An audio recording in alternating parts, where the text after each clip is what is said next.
मैं हूं शैलेंद्र सिंह और आप देख रहे हैं हमारा यूट्यूब चैनल शब्द शब्द शैलेंद्र सिंह।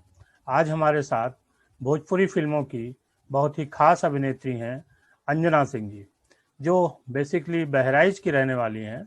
वहाँ से उन्होंने अपना बचपन बिताया, मिस बहराइच बनी, बाद में मिस यूपी का खिताब जीता और ये सफ़र लखनऊ होते हुए मुंबई तक पहुंचा।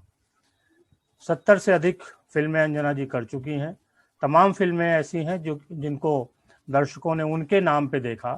भोजपुरी में उनके अपने नाम पे भी दर्शक सिनेमा घरों तक आते हैं। और सबसे बड़ी बात कि अंजना सिंह किसी लॉबी में नहीं रहीं और अपना एक मुकाम हासिल किया। बहुत बहुत स्वागत है अंजना जी आपका। बहुत बहुत धन्यवाद शैलेंद्र जी, इतना अच्छा वेलकम करने के लिए। सबसे पहले तो हम लोग ये जानना चाहते हैं कि जो मिस बहराइच जब आप बनी, जो शुरुआती दिन थे, कैसे फैसला लिया कि हम इस तरफ जाएंगे? ऐसा कुछ फैसला लेने वाली बात नहीं थी एक्चुअली। जो ब्यूटी कॉन्टेस्ट होते थे उसमें मैंने तभी 10th पास आउट किया था और स्कूल में ही वो सारे फॉर्म्स वगैरह आए थे कि जो वेकेशंस हो रहे हैं, समर वेकेशंस, तो उसमें अगर आप लोग को ये सब चीजें होने वाली हैं, अगर आप लोगों को पार्टिसिपेट करना है तो कर सकते हैं। तभी मैंने डांस और ये ब्यूटी कॉन्टेस्ट में पार्टिसिपेट किया था और मैं जीत भी गई उसमें, और मैं मिस बहराइच बनी। फिर मिस बहराइच बनने के बाद आपने मिस यूपी कॉन्टेस्ट में हिस्सा लिया? हाँ, क्योंकि ये तो डिस्ट्रिक्ट लेवल पे था, तो फिर बाद में लोगों ने कहा कि यहाँ पे किया है तो फिर आगे भी करना चाहिए। तो मैंने फिर जब मिस यूपी का भी फॉर्म वगैरह आया तो मैंने उसको भी फिल किया और मैंने उसमें भी पार्टिसिपेट किया। तो मैं वहाँ पे रनर अप, मिस यूपी में रनर अप रही थी। एंड देन उसके बाद जब मिस यूपी रनर अप रही, देन उसके बाद और थोड़ा हमारा ग्रुप बड़ा हुआ और मुझे इस लाइन के बारे में जानकारी मिली। तो फिर उसके बाद मेरा ग्लैडरेट्स में भी सिलेक्शन हुआ था टॉप 25 मॉडल्स में। तो ये जो मॉडलिंग का सफर था तो वो कुछ ऐसा ही रहा। फिर मैंने काफी सारे प्रिंट शूट्स किए, काफी सारे ड्रेसेस के लिए सलवार सूट, जीन्स वगैरह, ऐसे सारे काफी सारे प्रिंट शूट्स किए। एंड देन फिर बस फिर उसके बाद ऑडिशंस दिए और लकीली सिलेक्शन हुआ और मुझे मेरा पहला सीरियल मिला। अच्छा, भागिना बाचे कोई। मतलब आपके जो एक्टिंग की शुरुआत हुई वो टीवी सीरियल से हुई? बिल्कुल जी। तो आप जी। में क्या ऐसी खासियत थी कि जो मिस बहराइच में जजमेंट करने वालों ने भी आपको सेलेक्ट किया, फिर मिस यूपी में भी, फिर ग्लैडरेस में भी, उसके बाद आपको सीरियल भी मिल गया? प्लस पॉइंट क्या था आपका अपना? प्लस पॉइंट मैं ये कह सकती हूँ कि मैं अपना कोई भी काम हो बहुत मतलब 100% उसमें अपने काम में काम को 100% देती हूँ, पूरा जी जान लगा देती हूँ। जितनी नॉलेज मिली मॉडलिंग के बारे में, कैसे वॉक करते हैं लोग, कैसे क्या कर, मैंने पूरा मतलब जो मेरा छुट्टियों का समय था मैंने पूरा उसको प्रैक्टिस की कि मैं अलग दिखूं, अच्छी दिखूं। और शायद जो मेरा डेडिकेशन था और जो मेरी परफॉर्मेंस थी वो लोगों तक पहुंची और जजेस को अच्छा लगा मेरा, क्योंकि मेरा तो वो फर्स्ट टाइम था। मेरी फैमिली में दूर दूर तक कोई इंडस्ट्री से बिलोंग नहीं करता है। तो मेरी मेहनत है जिस वजह से आज मैं यहाँ पे हूँ। तो फैमिली में जब आपने फैसला लिया था तो कुछ विरोध हुआ या सब लोगों ने समर्थन किया आपका? देखिए, जब तक ये ब्यूटी का कॉन्टेस्ट में पार्टिसिपेट किया तब तक इट्स लाइक एक हॉबी, एक होता है कुछ एक्स्ट्रा एक्टिविटीज करना, ये तब तक तो ये चीजें ऐसे ही चल रही थी। कुछ ऐसा नहीं था कि मैंने डिसाइड कर लिया हो कि मुझे हीरोइन बनना है और मुझे इसी लाइन में, ऐसा कुछ नहीं था। ये एक मतलब ये कॉन्टेस्ट है, पार्टिसिपेंट के तरीके से मैंने इसमें पार्टिसिपेट किया, क्योंकि मुझे बचपन से ही हर एक्टिविटीज में, वो चाहे स्पोर्ट्स हो या ड्रामा हो या डांसिंग हो, हर हमेशा से मैं पार्टिसिपेट करती थी, जिसमें मेरे पेरेंट्स हमेशा मुझे सपोर्ट करते थे। और जैसे कि मैंने कहा कि मैं बॉम्बे भी जो पहुंची वो भी ऐसे ही एक कॉन्टेस्ट के जरिए सेलेक्ट होके जी सिने स्टार्स की खोज में मैं सेलेक्ट हुई थी। देन उसके बाद मैं मुंबई पहुंची एंड फिर वहां की लाइफ स्टाइल देखी, वहां जो ग्रुप बना कि यहाँ पे चलिए आप डांस कर रहे हो, सीख रहे हो, एक्टिंग आपका सिलेक्शन हुआ है। उसके अलावा जो टाइम बचता था उसमें वहां पे जो स्ट्रगलर्स जो ग्रुप था, जो स्ट्रगल करते थे सब लोग, जाके ऑडिशंस देते थे, तो मेरा एक वो ग्रुप बना। तो मैं भी उनके साथ ऑडिशन देने जाती थी। जस्ट ऐसा कुछ डिसाइड नहीं किया था। और लकीली मैंने बोला ना कि मैंने भी सबके साथ में, मेरे फ्रेंड्स के साथ में मैंने ऑडिशन दिया और मेरा सिलेक्शन हुआ। फिर भोजपुरी फिल्मों का सिलसिला कैसे शुरू हुआ? सर ये जब मैं सीरियल कर रही थी भाग्य ना बाचे कोई तकरीबन मुझे लगता है एक डेढ़ साल हमारा ये सीरियल चला। तो उसी सीरियल के सेट पे मुझे फिरोज खान जो मेरी पहली फिल्म के डायरेक्टर थे, वो सेट पे मिलने आए। उन्होंने मेरा सीरियल देखा होगा, मेरा काम देखा होगा, तो वो मुझसे सेट पे मिलने आए कि हम आपको फिल्म में लेना चाहते हैं, आप फिल्म करने में इंटरेस्टेड हैं? तो मैंने बोला बिल्कुल सर, फिल्म करेंगे, कैसा है क्या है, क्योंकि मैं अभी सीरियल करती हूँ। तो उन्होंने कहा कि उसमें रवि जी हैं, रवि किशन जी हैं। तो मैंने बोला बिल्कुल सर करेंगे। और फिर स्क्रिप्ट वगैरह उन्होंने सुनाई है, देन फाइनल हुई चीजें। और फाइनली मैंने मेरी पहली फिल्म मेरा सीरियल देख के मिली, ना कि किसी की वजह से और किसी ने मुझे प्रमोट किया या किसी ने मुझे इंट्रोड्यूस किया। मैं ऐसा बिल्कुल नहीं बोल सकती, सॉरी, मैं किसी को क्रेडिट भी नहीं देना चाहती इस चीज का। मुझे मेरा सीरियल देख के ही मुझे मेरी पहली फिल्म मिली। और शायद यही वजह और रही, जी शायद यही वजह रही कि आपका कोई लॉबिंग आगे भी नहीं बनी और आप इंडिपेंडेंट काम करती रही। जी बिल्कुल। तो भोजपुरी फिल्में जो 70 से अधिक भोजपुरी फिल्में आपने कर चुकी हैं, कर रही हैं, उनका को क्या अनुभव रहा? कौन सी अच्छी फिल्म थी? क्या आपको लगा कि हाँ, यहाँ आके हमने एक अच्छा, जो हमने सोचा था वो हासिल किया? देखिए, सोचा तो मैंने था एयर होस्टेस बनने का। ये कभी नहीं मैंने सोचा था कि मैं हीरोइन बनूंगी और मेरा ये कुछ ऐसा फ्यूचर होने वाला है। मैंने कहा ना कि मुझे जो काम मिला मैंने उसमें अपना 100% दिया। जब मैं एक्टिंग ना, मेरे घर में कोई भोजपुरी बोलता है, दूर दूर तक मेरे घर में कोई भोजपुरी नहीं बोलता है। मैंने उस सीरियल में मैंने इतना भोजपुरी सीखा कि जब मैंने मेरी पहली फिल्म की तो सबको लगा कि मुझे बहुत अच्छी भोजपुरी आती है और मेरी फैमिली में सबको अच्छी भोजपुरी बोलते होंगे, बट बिल्कुल ऐसा नहीं है। और मुझे मतलब मैं खुश हूँ। मुझे मतलब शैलेंद्र जी, जो भी मैंने काम किया मैंने देखा ही नहीं है। अब आप लोग जब इंटरव्यू लेते हो और आप बताते हैं कि आपने इतने सिनेमा कर लिए, मुझे तो अभी भी लगता है कि बहुत कुछ करना बाकी है, अभी तक तो मैंने कुछ किया ही नहीं है। नहीं, भोजपुरी के दर्शक तो आपको काफी पसंद करते हैं, आपको तमाम अलग अलग नामों से भी नवाजते हैं, आपके आइटम सॉन्ग भी हैं जिनको उन्होंने पसंद किया। कोई आपको सबसे हॉट अभिनेत्री कहता है। तो ये सब कॉम्प्लीमेंट मिलते रहे, तो इनको कैसे लेती हैं? ये सब दर्शकों का प्यार है। मैं तो दर्शक हमारे अगर हमारे किसी चीज से नाखुश भी रहते हैं या कुछ भी, वो भी उनका है, क्योंकि वो हमें अपना समझते हैं। या और जब कोई भी नाम देते हैं, या कोई ड्रीम गर्ल बोलता है, कोई स्वीट गर्ल बोलता है, कोई लकी गर्ल बोलता है, कोई हॉट केक बोलता है, कोई तो ये सब उनका प्यार है।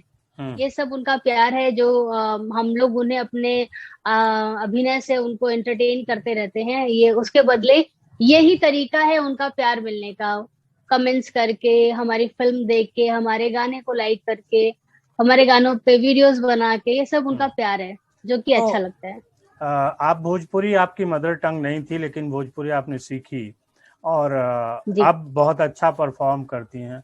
तो कैसे सीखा? कुछ किसी ने मदद की या किस टाइप से आपने सीखा भोजपुरी को? सर भोजपुरी का तो मतलब भोजपुरी तो ऐसा था, जो मेरा सीरियल था वो भी भोजपुरी ही सीरियल था।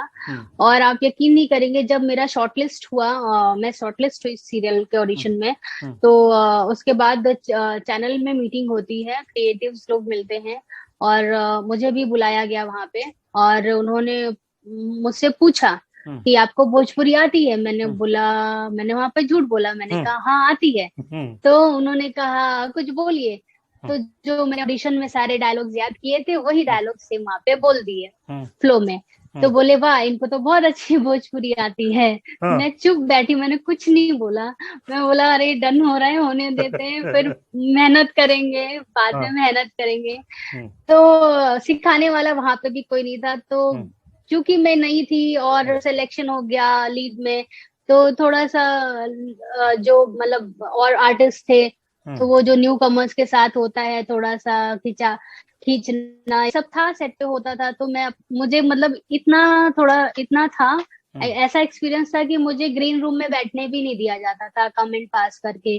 पता नहीं कहाँ से सिलेक्शन हो गया, कैसे मिल गया ये, मतलब ऐसे थोड़ा थोड़ा लोग खिंचाई करते थे, बट मैं सुनती नहीं थी, अनसुना करती थी। और जाके मैं जो ड्रेस दादा लोग का रूम रहता था, ड्रेस रूम रहता था, उसमें बैठती थी। तो वो दादा भी भोजपुरी मतलब बिहार से ही थे, तो उनसे बात करना। और सीरियल जो 1.5 साल चला, तो 1.5 साल जो सीरियल चला उसमें भोजपुरी मैंने एकदम, मतलब मेरी भोजपुरी एकदम पक्की वाली हो गई, अच्छी भोजपुरी हो गई। मैं इतना मैं बोल नहीं सकती कि हाँ मैं बहुत अच्छी हूँ, लेकिन हाँ एक टोन पकड़ में आ गई, कैसे बात करनी है, क्या है, कैसा चलता है, डायलॉग से ऐसे बोलने हैं। तो ये मैंने 1.5 साल मेरे सीरियल में समझिए कि मैंने भोजपुरी बोलना सीखा। भोजपुरी फिल्मों में आपके जो यादगार रोल कौन से हैं जिनको आप मानती हैं कि हमने एक अच्छा काम किया, या दर्शकों ने जिनको ज्यादा पसंद किया? देखिए, जो पहला फिल्म होता है करियर का, वो हमेशा दिल के पास होता है। और मेरी पहली ही फिल्म, वो तो रिलीज भी नहीं हुई थी, एडिटिंग टेबल पे ही थी, और मुझे सामने से काम के ऑफर आने लगे थे। अभी तक मैं फिल्म एडिटिंग टेबल पे थी, वहां पे लोगों ने मेरा काम देखा, मेरे गाने देखे, मेरा लुक वगैरह देखा। तो मुझे वहीं से, मतलब एक होता है ना कि वो कहते हैं ना, रातों रात स्टार बनने वाली जो एक कहावत है, ये बोला जाता है, हम लोग बोलते हैं। तो ऐसा होता है मुझे, मतलब मैंने वो चीज फील की कि हाँ, लिटरली ऐसा था कि जब मेरी पहली फिल्म का पैकअप हुआ था, उसके बाद मैं और मेरी फ्रेंड भी, एक मेरी फ्रेंड थी, वो भी उस फिल्म में एक कैरेक्टर रोल उन्होंने किया था। हम लोग लिटरली रो के जा रहे थे कि कल से, अभी तो ये पैकअप हो गया, अभी कल से वापस से ऑडिशन देना है, और फिर से देखेंगे कहाँ क्या काम हो, क्योंकि तब तक सीरियल का पैकअप हो चुका था। तो उसके बाद घर पहुंचे, और आई थिंक 10-15 दिन के बाद पोस्ट प्रोडक्शन हमारी पहली फिल्म का स्टार्ट हो गया था। और आपको यकीन नहीं होगा कि उन 15 दिनों में ही मुझे मेरी दूसरी फिल्म ट्रक ड्राइवर के लिए कॉल आ गया था। अभी मेरी फिल्म रिलीज भी नहीं हुई थी। तो ये होता है लक, एक होता है ना, लक हमेशा काउंट करता है, मैटर करता है। तो मेरे साथ मेरे लक ने मुझे बहुत साथ दिया, मैं कह सकती हूँ, क्योंकि हजारों लाखों कितने अनगिनत लोग स्ट्रगल करते हैं बॉम्बे में, और हर इंडस्ट्री में कुछ काम मिल जाए, कुछ हो। तो लक भी बहुत, ऐसा नहीं है, बहुत सारे टैलेंटेड लोग हैं, मुझसे भी ज्यादा टैलेंटेड लोग हैं, लेकिन सबको एक सही मौका और एक किस्मत का साथ होना जरूरी रहता है। कुछ मन में है कि इस टाइप के रोल मिले हमको तो हमें करने में अच्छा लगेगा, ड्रीम रोल जिसको कहते हैं?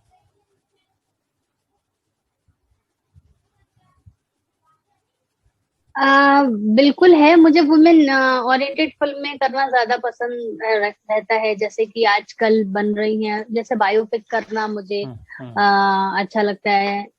मुझे पसंद है कि मुझे, हालांकि भोजपुरी में अभी वो ट्रेंड नहीं है, लोग ऐसे कॉन्सेप्ट को अप्रिशिएट नहीं करते, पसंद नहीं करते, बट मुझे बायोपिक करना, मतलब किसी की बायोपिक करने को मिले तो मैं बिल्कुल चाहूंगी कि मैं करूँ।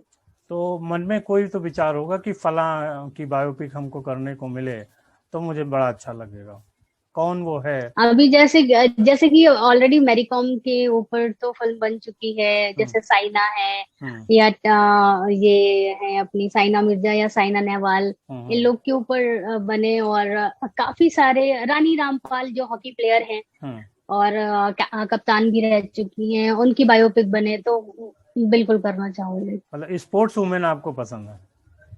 जी आपको स्पोर्ट भी पसंद है ना? बिल्कुल बिल्कुल। आप इतने दिनों से हैं इंडस्ट्री में और लगातार एक चर्चा में भी रहती हैं, किस तरीके से अपने को मेंटेन करती हैं, हेल्थ वाइज, ब्यूटी वाइज, और जो फैशन के वेरिएंट हैं उनके हिसाब से? अभी तो जैसे कि लॉकडाउन चल रहा है, तो घर पे ही योगा, साइकिलिंग और चीजें जितना है ध्यान कर पाते हैं, जितना समय दे पाते हैं देते हैं। अदरवाइज जब बॉम्बे में रहते हैं तो जिम वगैरह ट्रेनर हैं घर पे आते हैं कराने के लिए। और ज्यादातर तो बिजी हम लोग शूट में ही रहते हैं, तो वहाँ हम लोग कोशिश करते हैं कि ऐसी जगह हम लोग को स्टे मिले ताकि हम लोग का वर्कआउट डेली हो सके।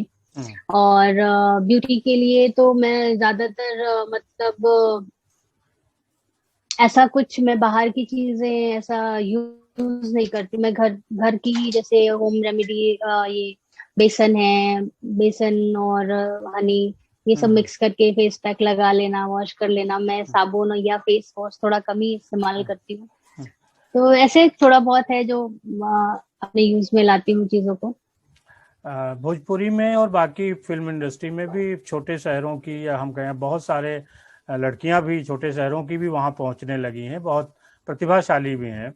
उन लोगों के लिए आपका कोई मैसेज, क्योंकि आप इतने दिनों से संघर्ष कर आई हैं, तो आपका कोई अनुभव उनके जी, काम आएगा? मैं पहले तो सभी जितने भी लोग आ चुके हैं या जो लोग आना चाहते हैं, और छोटे और बड़े शहर, ये सब मायने नहीं रखते, मायने रखती है आपकी प्रतिभा। तो वो आपके अंदर है तो आपको कोई आगे बढ़ने से रोक नहीं सकता है। सबका जरिया अलग अलग होता है। और और सबसे इम्पोर्टेंट मैं यही बोलना चाहूंगी कि फैमिली का सपोर्ट होना किसी भी करियर में के लिए बहुत ज्यादा इम्पोर्टेंट है। तो वो आप लोग थोड़ा ध्यान में रखिएगा। और पढ़ाई भी, साथ में पढ़ना भी उतना ही इम्पोर्टेंट है। ये नहीं कि अभी अभी 15-14 साल के हैं, आप बहुत अच्छे डांस करते हैं तो इसका मत आप डांस करिए, आप उसमें भी आगे बढ़िए, लेकिन साथ में पढ़ाई भी करिए। आने वाला कोई प्रोजेक्ट आपका जिसे आप बताना चाहें, फिल्म या सीरियल है, जो भी कुछ नए प्रोजेक्ट्स हैं? मेरे आने वाले काफी सारे प्रोजेक्ट्स हैं, जिनमें है नजर, शक्ति, हथकड़ी, घर घर की कहानी, कुंभ, और हमार स्वाभिमान। और जो फ्लोर पे जाने वाले प्रोजेक्ट हैं उनमें से एक प्रोजेक्ट का नाम है बतासा लागल रहा बतासा चाचा पार्ट 2। और एक और प्रोजेक्ट है जिसका भी टाइटल क्लियर नहीं हुआ है, जो कि अच्छा। लॉकडाउन के बाद फ्लोर पे जाएगा। जी।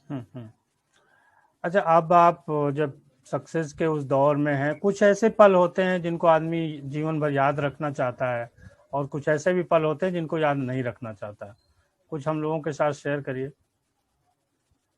आप ये कह रहे हैं सक्सेस, मुझे तो लगता है कि मैं अभी भी स्ट्रगल कर रही हूँ, मुझे अभी भी बहुत मेहनत करनी है। और और ऐसा कुछ मतलब मेरे साथ जिन्होंने बुरा किया, उनको मैं कभी याद नहीं करना चाहूंगी। कि भगवान उनको भला करे, खुश रहे हमेशा। और जो उनको मुझे याद नहीं करना, क्योंकि मैं मेरे को अपना आगे का दिन या फ्यूचर खराब नहीं करना है ऐसे खराब चीजों को याद करके।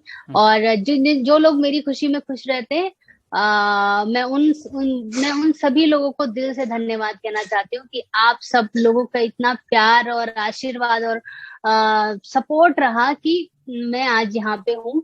और मुझे नहीं लगता है कि मैंने बहुत कुछ हासिल कर लिया, अभी भी बहुत कुछ बाकी है। तो जितना ही आगे बढ़ती जाऊंगी और सीखती जाऊंगी, क्योंकि आदमी कोई एकदम परफेक्ट नहीं होता है। तो मैं अभी बिल्कुल परफेक्ट, मैं तो कभी अपने आप को परफेक्ट माना ही नहीं। अभी बहुत कुछ सीखना है, लेकिन उसके साथ में जब ये 10 साल कैसे गए आप लोग के साथ ऐसे ही पूरी जिंदगी कैसे चली जाए, बस ये आप लोगों के हाथ में है। वो साथ हमेशा बना के रखिएगा। कुछ आपकी दूसरी हॉबीज क्या हैं? मेरी हॉबीज हैं, मेरे को ड्राइविंग करना बहुत पसंद है। और मेरे को लॉन्ग ड्राइव पे ड्राइविंग करना पसंद है। और मतलब लॉन्ग ड्राइव पे चलते जाना बहुत पसंद है, मतलब ट्रैवलिंग बहुत पसंद है। हॉर्स राइडिंग मुझे बहुत पसंद है। और सबसे बुरी आदत है चाय पीना, वो मुझे थोड़ा सा पसंद है।